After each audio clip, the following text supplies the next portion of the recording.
কালোবাজারি করলে জিনিসপত্র বাজেয়াপ্তের হুঁশিয়ারি মুখ্যমন্ত্রী। জঙ্গি হামলার বিরুদ্ধে ভারতের অপারেশন সিন্দুর পাকিস্তানের পায়ের নিচের মাটি নাড়িয়ে দিয়েছে।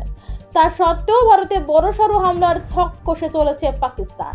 এই পরিস্থিতিতে খাদ্যদ্রব্যের দাম বাড়িয়ে যাতে কেউ ফায়দা তুলতে না পারে তার জন্য আগাম সতর্কতামূলক পদক্ষেপ নিয়ে রাখলো নবান্ন।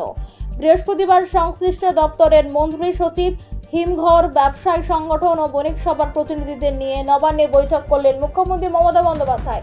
এই বৈঠকেই তার সব নির্দেশ। দেশের বর্তমান পরিস্থিতিতে কেউ যেন কালোবাজারি না করে, বেশি মুনাফার লক্ষ্যে কেউ যেন নিত্য প্রয়োজনীয় জিনিসের মজুদ বা হোর্ডিং করে না রাখে। এটা ক্রিমিনাল অফেন্স। কালোবাজারি করলে তাদের জিনিস বাজেয়াপ্ত করা হবে। এদিন সীমান্ত এলাকা নিয়েও পুলিশ প্রশাসনকে সতর্ক করে দিয়েছেন মুখ্যমন্ত্রী। তার নির্দেশ, সীমান্ত সংলগ্ন এলাকাগুলিতে নজর রাখুন যাতে কেউ অস্ত্রশস্ত্র নিয়ে কেউ ঢুকে না পড়তে পারে।